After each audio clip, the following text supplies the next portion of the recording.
the microchip, I'm going to end with this. Saying the microchip is the mark of the beast is like saying that nobody is marked with the beast at all yet, because we ain't got a mark yet. Nobody is marked with the beast at all yet.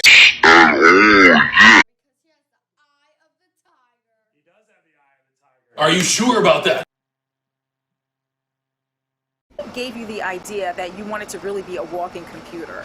So I've always been a tech enthusiast, and I always try to be on the cutting edge of technology. So that drove Brandon Delali to do what some might believe only takes place in a science fiction movie. It gets inserted into your skin. A chip, and not the type you eat, but a microchip, has been implanted in Brandon's left hand. So after that was inserted and the swelling went down, I'm able to open up the front and back door to my house. I can walk up to people and have them tap their phone to my hand and instantly transfer my contact information, my portfolio, my COVID Vax card. So 2 weeks ago, right here in Michigan, Brandon got another chip implanted, this one in his right hand, to unlock and start his Tesla.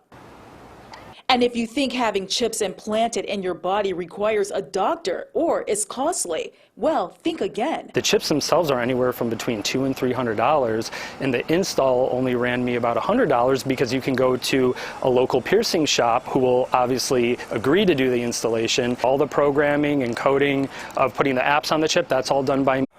I'll make a fist and squeeze the tag to the top of my skin.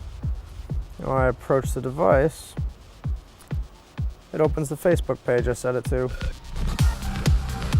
Colin Cravino has a microchip implanted in both of his hands. Some people just look really grossed out. I put my hand up and I let them poke at it and they freak out. Developed in the 1950s and 60s, RFID chips, short for radio frequency identification, have been used by retailers to track packages and prevent theft. Farmers use the chips to keep tabs on their livestock. Pet owners use them to identify their cats and dogs.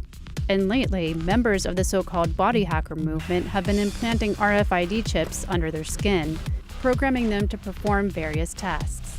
Colin Cravino, a smartphone repairman in Brooklyn, New York, uses his chips to open his front door.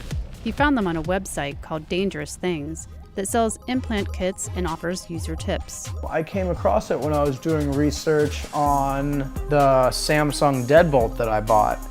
And then the first thing that I noticed was that I could get an RFID tag that would work with the deadbolt. RFID retailers estimate that between 30 and 50,000 people worldwide have chip implants in their bodies.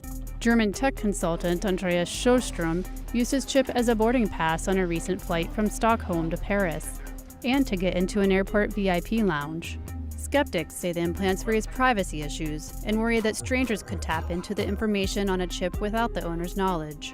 Others say potential uses for the technology, such as keeping track of a patient with dementia, could pose ethical concerns. But Cravino and others see a future where technology and the human form will merge. The most cutting-edge thing about Hannes Huerblad isn't the phone in his hand. It's the microchip actually in his hand. The tiny implant is the latest advance in a biohacking technology that is steadily becoming a part of normal life in Sweden. Swedes haven't been shy about upgrading themselves with the new version.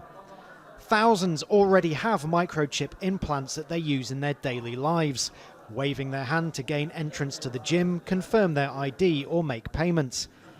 A short moment of pain not putting them off becoming part Swede, part machine.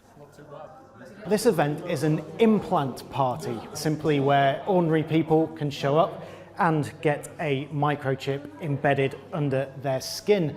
The biohacking movement in Sweden is hosting them all over Europe, but it's at home where they get the most willing recipients. In Sweden more than anywhere else, the future is already here. The national train company SJ has around 2,600 people signed up to use microchips instead of train tickets. And no need to mind the generation gap. 18-year-old Felicia and father Magnus still bear the scars of their new implants. Student Hannah Herving is also freshly chipped and now just needs to program it to open doors. Although importantly for a future career, it does already connect to her LinkedIn. The long-term goal is for the new chips to help provide medical care in remote communities. They're already getting under the skin of the Swedes and may soon become just another normal part of modern life and of the human body.